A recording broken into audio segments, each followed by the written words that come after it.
Sa Re Ga Ma Pa little champ ஜானவிய பார்த்து நடுவர்கள் ஏகப்பட்ட விஷயங்கள் சொல்லியிருக்காங்க. இத கேட்டு ஜானவியோட அம்மா ரொம்பவே எமோஷனல் ஆகியிருக்காங்க அப்படிங்கிறது தெரிய வந்திருக்கு.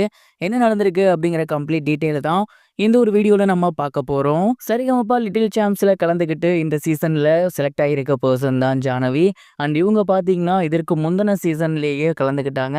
அப்ப நல்லா பாடியும் இருந்தாங்க. அவங்கள விட இன்னும் நிறைய பேர் சூப்பரா பாடவும் இவங்கள வெயிட்டிங் லிஸ்ட்ல வச்சிருந்தாங்க. அதுக்கப்புறம் எப்படியாவது உள்ள வந்துருவோம் அப்படின்னு நம்பிட்டே இருந்தாங்க. பட் கடந்த சீசன்ல இவங்களால செலக்ட் ஆக முடியல.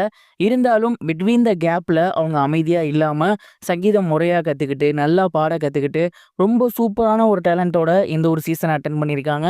அண்ட் இந்த ஒரு சீசன்ல வந்து பாடின உடனேயே ஜட்ஜஸ் வந்து செலக்ட் பண்ணிட்டாங்க. செலக்ட் பண்ண உடனேயே ஜானவிக்கும் சரி, அவங்க ஃபேமிலி மெம்பர்ஸ்க்கும் சரி, குறிப்பா அவங்களோட அம்மா ரொம்ப ரொம்ப எமோஷனல் ஆகிட்டாங்க.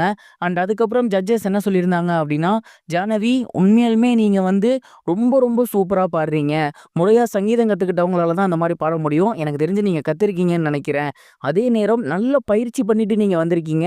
அது நீங்க பாடும்போதே நல்லா தெரியுது. கடந்த சீசன்லேயே நீங்க வந்து நல்லா தான் பாடியிருந்தீங்க. ஆனா அத கம்பேர் பண்ணும்போது இப்ப நீங்க ரொம்ப ரொம்ப ரொம்ப சூப்பரா பாடியிருக்கீங்க. கண்டிப்பா இந்த சீசன்ல நீங்க ஒரு ஸ்டாரா வருவீங்க அப்படிங்கிற நம்பிக்கை எனக்கு இருக்கு. 1 வருஷத்துக்கு முன்னாடி நீங்க வரல.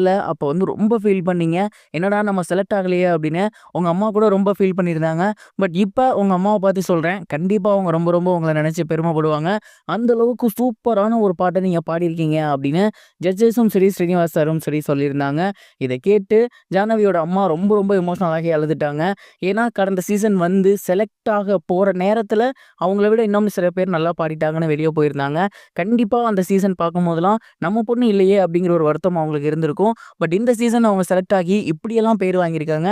கண்டிப்பா அவங்க ரொம்ப ஹாப்பியா இருப்பாங்கன்னு நான் நெனைக்கிறேன். நீங்க என்ன நினைக்கிறீங்க? கமெண்ட் பாக்ஸ்ல ஷேர் பண்ணுங்க. இது ஒரு புறம் இருக்க, ஆக்டர் கார்த்தி ரீசெண்டா வா வாத்தியார் படத்தோட ப்ரமோஷன்ல ஈடுபட்டிருந்தாரு. அப்ப அவர்கிட்ட கைதி 2 படம் எப்போ ஸ்டார்ட் ஆக போகுது அப்படிங்கிற ஒரு கேள்வியை கேட்டிருந்தாங்க. அண்ட் இந்த ஒரு கேள்விக்கு யாருமே எதிர்பார்க்காத ஒரு பதில தான் கார்த்தி அவர்கள் சொல்லியிருக்காரு. அவர் என்ன சொன்னாரு அப்படின்னா, "அத பத்தி எனக்கு இப்போதைக்கு எந்த ஐடியாவும் கிடையாது" அப்படிங்கிற மாரி சொல்லிட்டாரு. அண்ட் அப்பவே அவரோட ஃபேஸ் ரியாக்ஷனும் மாறி இருந்துச்சு. இத பார்த்து ரசிகர்கள் எல்லாமே பயங்கரமா ஷாக் ஆயிட்டாங்க. ஏன்னா இம்மீடியட்டா கார்த்தியும் அதேபோல லோகேஷ் கனகராஜும் சேர்ந்து கைதி 2 பண்ண வேண்டியது தலைவர் படம் குறுக்க வந்திருந்துச்சு.